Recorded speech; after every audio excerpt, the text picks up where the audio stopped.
आप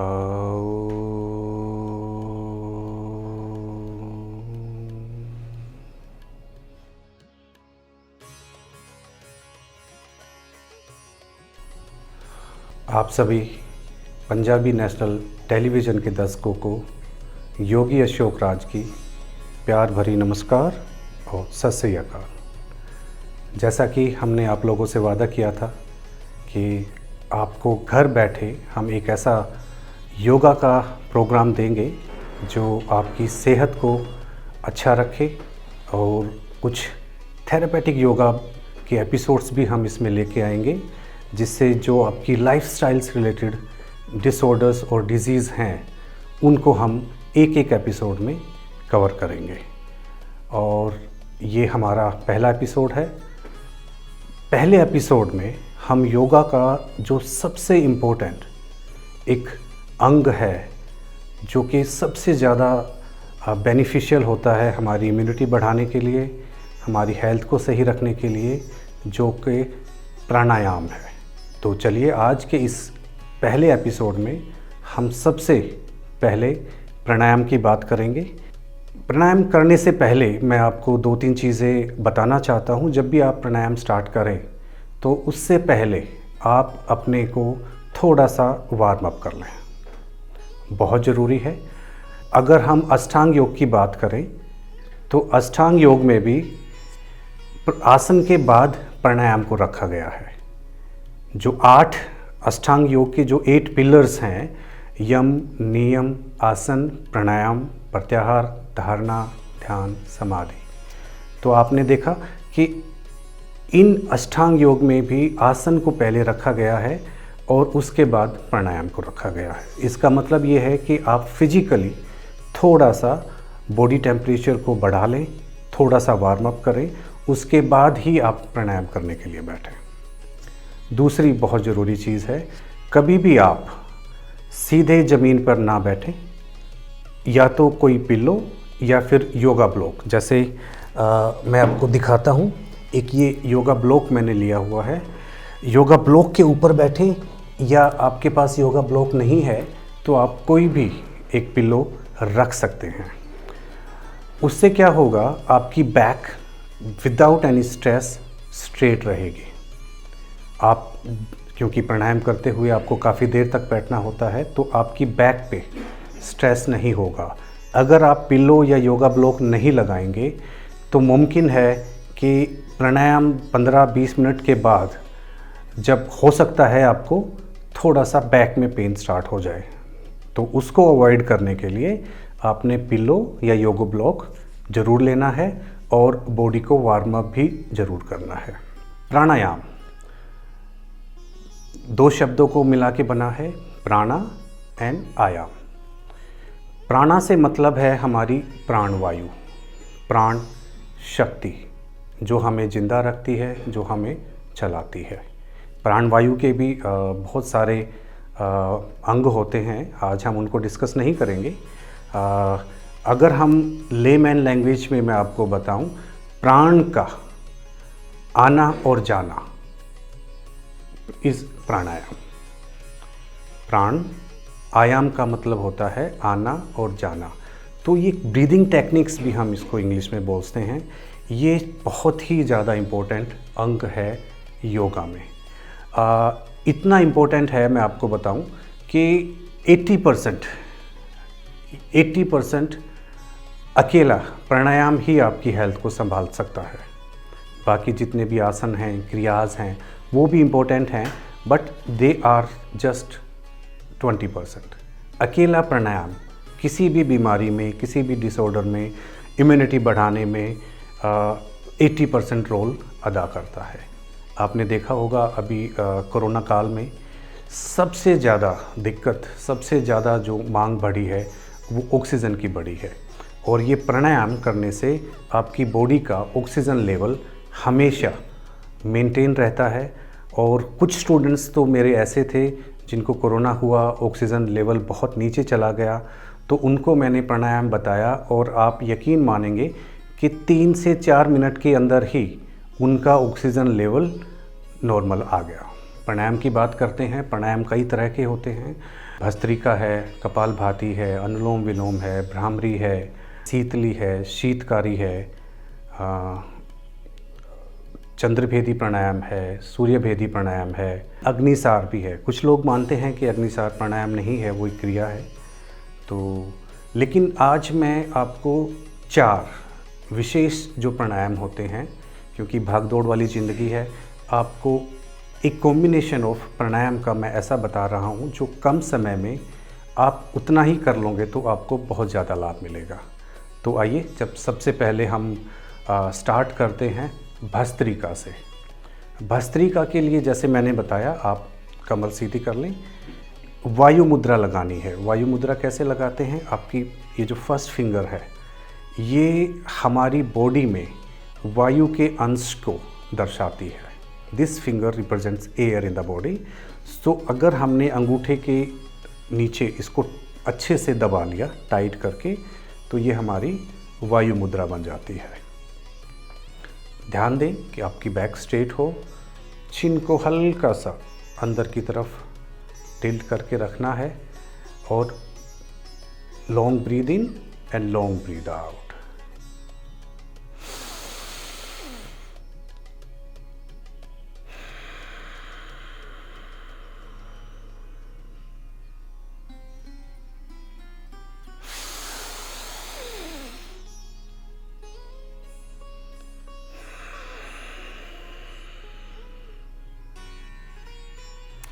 इसमें आपको बहुत ज़्यादा होल्ड नहीं करना होता। आपने ब्रीद इन किया और 1-2 सेकंड बाद ही आपने ब्रीद आउट कर दिया।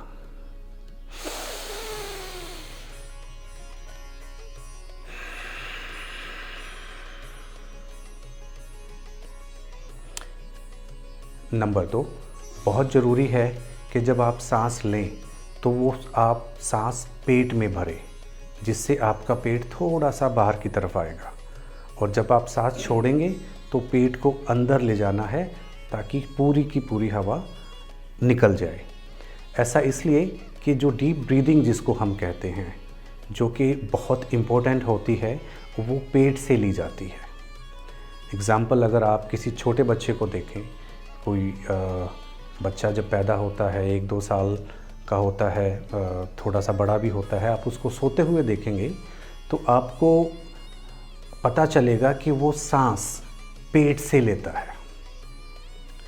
जब हम बड़े होते हैं, हम जिम जाते हैं, तो कई बार हम चेस्ट को स्ट्रॉन्ग दिखाने के लिए हम चेस्ट में सांस भरना शुरू कर देते हैं, जो कि गलत है। डीप ब्रीदिंग का मतलब है कि आप हमेशा पेट में सांस भरें, पेट फूले, पेट अंदर जाए।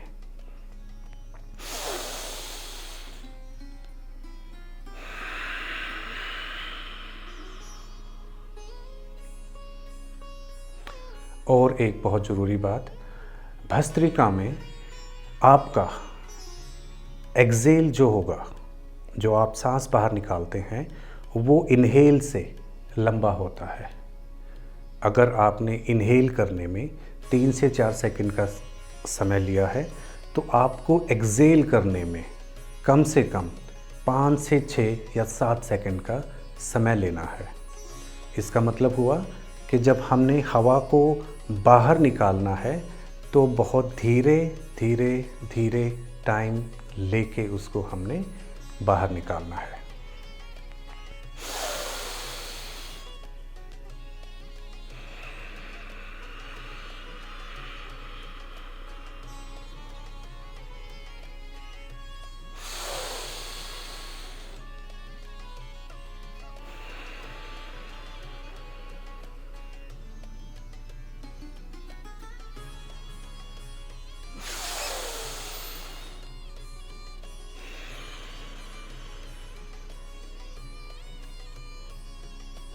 ऐसे भस्त्रिका को आपने सीक्वेंस में सबसे पहले करना है। ये जो सीक्वेंस मैं आज आपको बताऊंगा, प्राणायाम करते समय आपने इस सीक्वेंस को फॉलो करना है। कुछ भी प्राणायाम आगे पीछे नहीं करना है, क्योंकि हर एक प्राणायाम का अपनी एक भूमिका है, एक महत्व है हमारी फिजिकल बॉडी में। भस्त्रिका को हम पहले क्यों करते हैं? क्योंकि ये हमारे रेस्पिरेटरी सिस्टम को वार्म अप, एक्टिवेट कर देता है, जिससे हम आने वाले जो भी प्राणायाम करेंगे उनको करना हमारे शरीर के लिए आसान हो जाता है।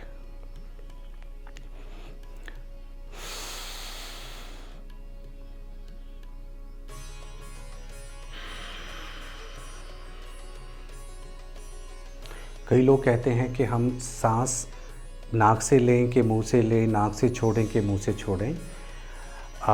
छोड़ने में आप नाक या मुंह का इस्तेमाल कर सकते हैं, लेकिन जब आपने सांस अंदर लेनी है वो सिर्फ़ और सिर्फ अपनी नाक से अंदर लेनी है। और मैं कहूँगा कि जब आप सांस छोड़ें तो भी आप सिर्फ़ और सिर्फ अपनी नाक का इस्तेमाल करें।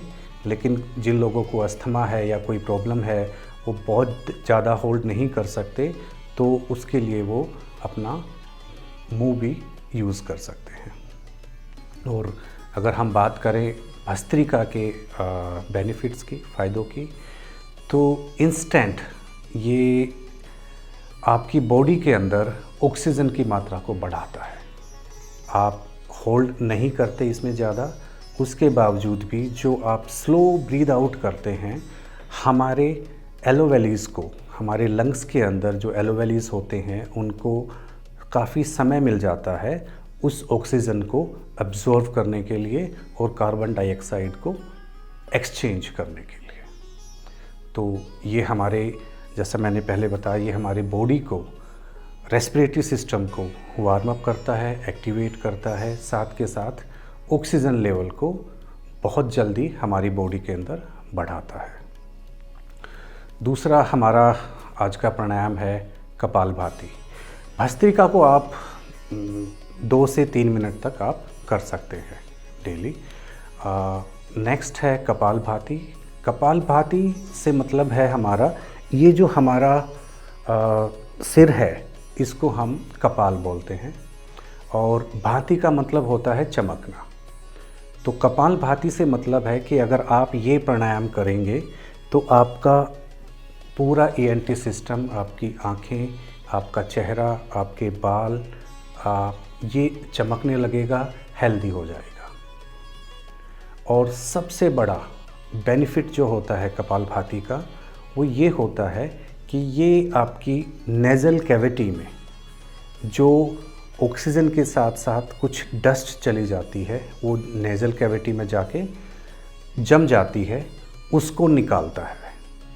अगर वो नहीं निकलेगी तो उस सिचुएशन में आपको हो सकता है नाक की प्रॉब्लम हो, आपको नींद कम आए, है ना। बहुत सारी बीमारियां हैं, हेडेक हो सकता है। माइग्रेन का रीज़न कई बार यही होता है कि आपकी नेज़ल कैविटी में डस्ट होती है, ये उस डस्ट को बाहर निकालता है।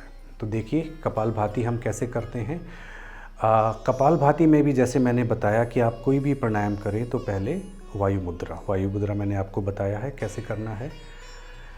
पहले मैं आपको करके दिखाता हूँ, फिर मैं स्टेप बाय स्टेप आपको इसकी टेक्निक समझाऊंगा।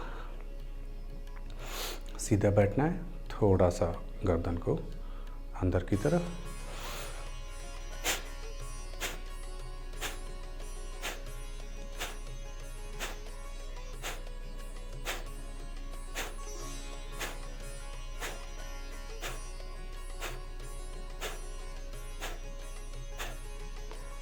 आपको इसमें एक ही आवाज़ सुनाई देगी, सिर्फ और सिर्फ एक्सेल की। इनहेल इसमें पैसिव है। आपका ध्यान, पूरा ध्यान, जैसा कि ये मैंने बताया, क्लिंजिंग के लिए है। ये हमारे लंग्स में से भी डस्ट को बाहर निकालता है, नेज़ल कैविटी को क्लियर करता है। तो कपालभाति हमारे शरीर की जो सफाई करता है, कहीं पे भी कोई हवा या डस्ट अंदर रहती है नेज़ल कैविटी में या लंग्स में, उसको निकालता है। तो इसमें फोकस जो है वो एक्सेल पे होता है। आपने जर्क के साथ हवा को बाहर थ्रो करना है, और इनहेल जो है वो इसमें पैसिव रहता है। आपकी आवाज़ सिर्फ एक्सेल की आनी चाहिए। अगर कुछ लोग क्या करते हैं, वो इनहेल और एक्सेल दोनों एक्टिवली करते हैं, जैसे ये गलत है। आपकी इनहेल की आवाज़ नहीं आनी चाहिए, तभी वो पैसिव होगा। एक्सेल इसमें एक्टिव है। जैसे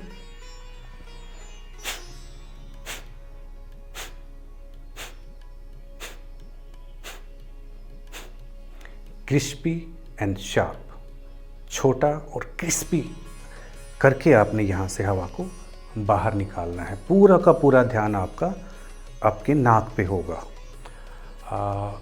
बहुत सारे लोग गलती करते हैं कि वो यहाँ पे कंसंट्रेट करने की बजाय पेट पे स्ट्रोक्स लगाते हैं। कैसे?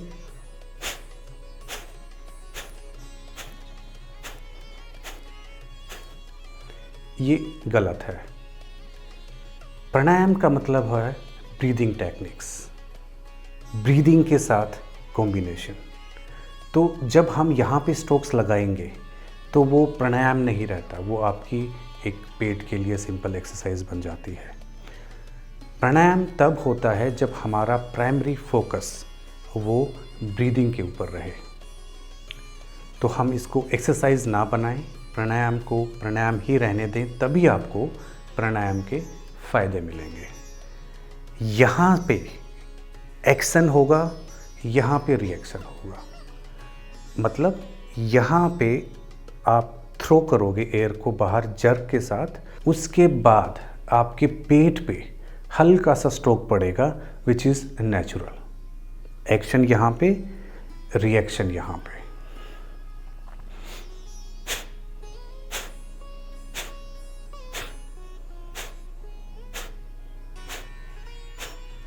अगर आपका एक्शन यहाँ पे हुआ, उसके फलस्वरूप भी यहाँ से ऑक्सीजन या हवा बाहर निकलेगी, लेकिन वो प्राणायाम नहीं रहा, गलत हो गया वो। कैसे? एक्शन आपका यहाँ हो गया, उसका रिएक्शन यहाँ से होगा, जो कि गलत है। एक्शन आपने यहाँ पे रखना है। पहले मैंने बताया था कि एक्सेल एक्टिव है, इनहेल पैसिव है। दूसरी सबसे इम्पोर्टेंट चीज़ है कपालभाति में कि एक्शन यहाँ पे है, रिएक्शन यहाँ पे होगा। ये आपके पेट को भी मजबूत करता है, उसके जितने भी ऑर्गन्स होते हैं हमारे वो सारे पेट के अंदर होते हैं, उनको भी हेल्दी बनाता है, नेज़ल कैविटी को क्लियर करता है, लंग्स कैपेसिटी को क्लियर करता है। तो बेसिकली जो कपालभाति है वो क्लींजिंग के लिए है। ये हमारे ENT को, ईयर, नोज़, थ्रोट, ये पूरा ENT सिस्टम को भी हेल्दी रखता है। और साथ के साथ मैंने आपको इसके बेनिफिट अब बता ही दिए हैं। तो चलिए हम चलते हैं आज के हमारे तीसरे प्राणायाम की तरफ, जिसका नाम है अनुलोम विलोम। अनुलोम विलोम को मैं संजीवनी प्राणायाम भी कहता हूँ, क्योंकि इसके इतने ज़्यादा फ़ायदे हैं कि ये मरे हुए इंसान को भी जिंदा कर सकता है। अनुलोम विलोम जब आप करते हैं तो आपकी बॉडी के अंदर बहुत ज़्यादा ऑक्सीजन बढ़ जाती है। और इसका एक फ़ायदा और है अनुलोम विलोम का।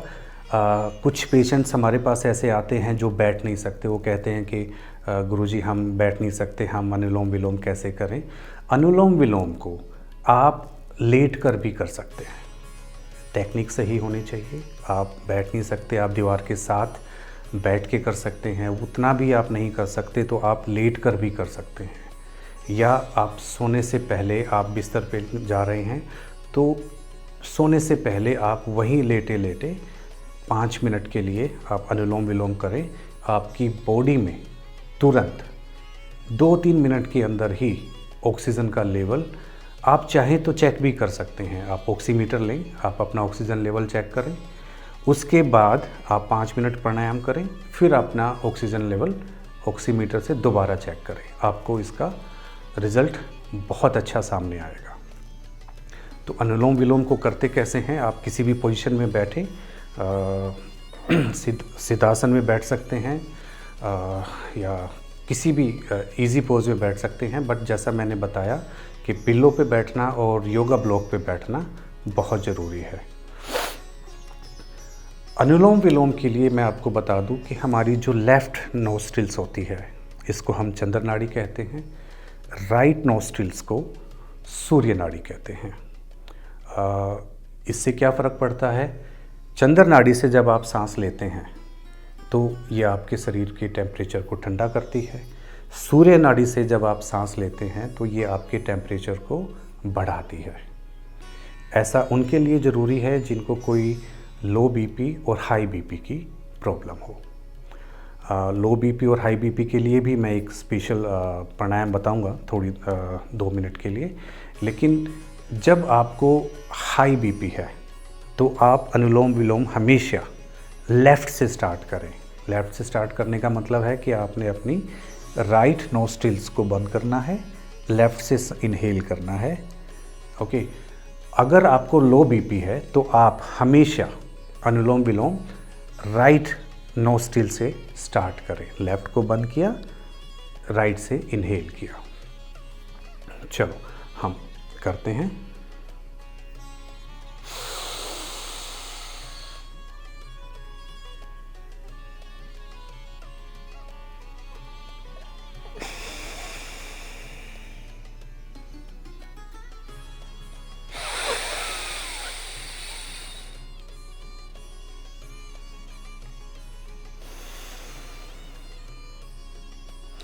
लेफ़्ट से इनहेल किया, थोड़ी देर होल्ड किया, राइट से आपने निकाल दिया। इसी तरह जहाँ से आपने निकाला है राइट साइड से ही आपने फिर से इनहेल करना है, थोड़ी देर होल्ड किया और लेफ़्ट साइड से आप इसको निकाल सकते हैं। ठीक है। होल्ड करना इसमें ज़रूरी है, लेकिन अगर आप अभी अभी नए नए आपने प्राणायाम करना स्टार्ट किया है तो आप होल्ड ना करें। आप सांस लें, दूसरी तरफ से निकाल दें। जहाँ से निकाला है फिर से वहीं से सांस लिया अंदर, दूसरी तरफ से निकाल लिया। आपको होल्ड करने की ज़रूरत नहीं है। जो लोग प्रैक्टिस करते हैं, जो ऑलरेडी प्राणायाम करते हैं, वो होल्ड कर सकते हैं। होल्ड करने का, ब्रीद इन का, होल्ड करने का और ब्रीद आउट करने का अनुलोम विलोम में एक रेशियो होता है, एक अनुपात होता है। वो अनुपात है 1:4:2 का। 1:4:2 का मतलब है कि आपने जो इनहेल अगर 1 सेकंड में किया है तो आपको होल्ड 4 सेकंड तक करना है। एक्सेल आपने 2 सेकंड में करना है, 1:4:2।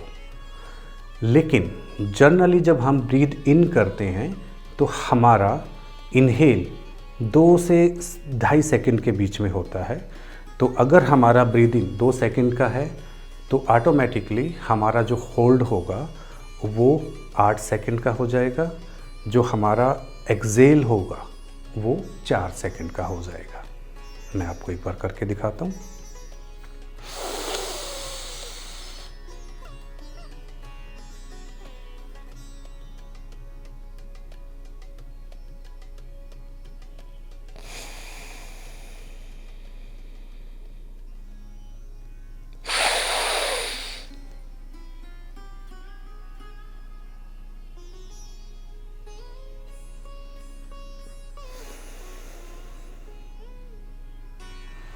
दो 8 4 आप इसको याद रखें।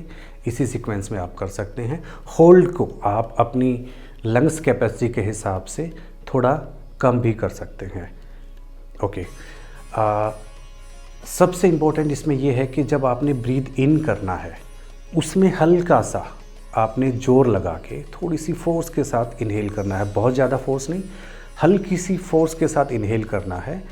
उसका फ़ायदा ये होगा कि आपका रेशियो मेंटेन रहेगा और जब आप थोड़ी फोर्स के साथ अंदर इनहेल करेंगे तो वो हवा, ऑक्सीजन अंदर जाके हमारे इनएक्टिव एलोवेलीज को हिट करेगी, जिससे वो एक्टिवेट होना स्टार्ट होंगे। जैसा कि आप सबको पता है कि हमारे एक लंग्स में करीबन 450 से 600 मिलियन एलोवेलीज होते हैं, जिसमें से कुछ एक्टिव होते हैं, जिसमें से कुछ इनएक्टिव होते हैं। और यहीं से हमें हमारी लंग्स कैपेसिटी का पता चलता है। तो प्राणायाम के ऊपर जो रिसर्च हुई हैं उनसे ये पता चला है कि प्राणायाम से आप 15 से 20% इनएक्टिव एलेवलीज को आप एक्टिवेट कर सकते हैं। इसका सीधा मतलब ये हुआ कि आपकी लंग्स की कैपेसिटी 15 से 20% बढ़ सकती है। फिर से एक बार अनुलोम विलोम। हैंड्स की पोजीशन इसमें बहुत इंपॉर्टेंट है। आप अगर कोई पोजीशन नहीं बना सकते हो आप तो कंटिन्यू कर सकते हैं आप किसी भी तरह से। अदरवाइज़ आपकी लास्ट की 2 फिंगर्स और थंब, क्योंकि बीच में आपका नाक होता है तो इसको ऐसे एक्टिवेट करने में आपको हेल्प मिलेगी। मैं पर्सनली अगर अपनी प्रैक्टिस के लिए मैं वायु मुद्रा के साथ एक टच यहाँ पे मैं आज्ञा चक्र पे रखता हूँ। उसके बाद ये दोनों फिंगर्स और अंगूठा ये आपका मूव करता है। आपकी वायु मुद्रा भी है। आपने आज्ञा चक्र को जब आपने टच किया तो वो एक्टिवेट होना स्टार्ट हो जाता है। यही एक रीज़न है कि हमारी माताएं बहनें बिंदी लगाती थी या भाई लोग तिलक लगाते थे। यहाँ पे आप कुछ भी टच करेंगे तो आपका आज्ञा चक्र एक्टिवेट होना स्टार्ट हो जाता है। तो आप इस मुद्रा को देख ले। वायु मुद्रा के साथ साथ मिडल फिंगर आपने आज्ञा चक्र पे रखी और